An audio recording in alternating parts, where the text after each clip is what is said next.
ಅಲ್ಲ, ಪ್ರಧಾನಮಂತ್ರಿ ಅವರು ಎಲ್ಲಿದ್ರು? ಬ್ಲಾಸ್ಟ್ ಆದಾಗ ಎಲ್ಲಿ ಬ್ಲಾಸ್ಟ್ ಎಲ್ಲ ಆಯ್ತು? ಅಲ್ಲ, ಪ್ರಧಾನಮಂತ್ರಿ ಎಲ್ಲಿದ್ರು ಬ್ಲಾಸ್ಟ್ ಆದಾಗ?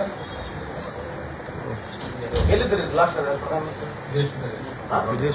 ಎಲ್ಲಿದ್ರು? ಭೂಟಾನಾಗಿದ್ರು. ಮತ್ತೆ ಬ್ಲಾಸ್ಟ್ ಆದ್ಮೇಲೆ ವಾಪಸ್ ಬರ್ಬೋದಲ್ಲ, ಯಾಕೆ ಬರ್ಲಿಲ್ಲ? ಇದ್ಯಾಕೆ ಬಿಜೆಪಿ ಮುಖಂಡರು ಕೇಳಲ್ಲ ನೀವು? ಇದನ್ನ ಕೇಳಬೇಡ್ರ? ಇಂಥವ್ ಯಾವ ವಿಷಯಗಳು ಕೇಳಬೇಡ್ರಿ, ಇಂಥವೇ ಕೇಳ್ಕೊಂತ ಕುಂದ್ರೆ ಹಿಂಗ್ರಿ ಅಂತ ಇದೆ. ಬ್ಲಾಸ್ಟ್ ಹ್ಯಾಪೆಂಡ್ ಅಲ್ಲಿದ್ರು ಅವನು, ಹೋಗ್ಲಿ ವಾಪಸ್ನ ಬರ್ಬೇಕು. ಅಲ್ಲಿ ಕಂಪ್ಲೀಟ್ ಕಾರ್ಯಕ್ರಮ ಮುಗಿಸ್ಕೊಂಡು ಅಲ್ಲಿ ಹೋಗಿ ಆ ರಾಜನ್ ಬರ್ತಡೇ ಮುಗಿಸ್ಕೊಂಡು ಇಂಥವ್ ಯಾವ ಕೇಳೋದೇ ಬೇಡ ನಮಗೆ ದೇಶದಲ್ಲಿ.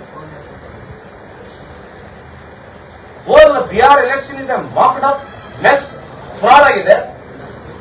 ಅದ್ರ ಬಗ್ಗೆ ಯಾರು ಚರ್ಚನೆ ಮಾಡಂಗಿಲ್ಲ. ಹೋಗಿ ಬಿಜೆಪಿ ಕೇಳ್ರಿ, ಈ ಮಾಡಿರ್ತಕ್ಕಂಥ ಎಲೆಕ್ಷನ್ ಕಮಿಷನ್ ಆಟ ಬಗ್ಗೆ ಸಮರ್ಥನೆ ಮಾಡ್ಕೊಳ್ತಾರ? ಮೋಸದಿಂದ ಗೆಲ್ತಕ್ಕಂಥ ಚುನಾವಣೆ ಇಂಥ ಪ್ರಧಾನಮಂತ್ರಿ ಈ ದೇಶದಲ್ಲಿ ಎಲ್ಲಿ ನೋಡಿಲ್ಲ ನಾವು.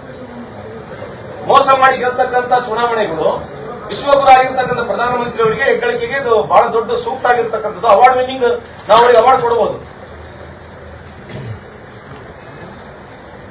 ಮೋಸ ಮಾಡಿ ಗೆಲ್ಲೋದ್ರಿಗೆ ಏನು ಬಹಳ ದೊಡ್ಡ ಸರಿ ಇದರಲ್ಲಿ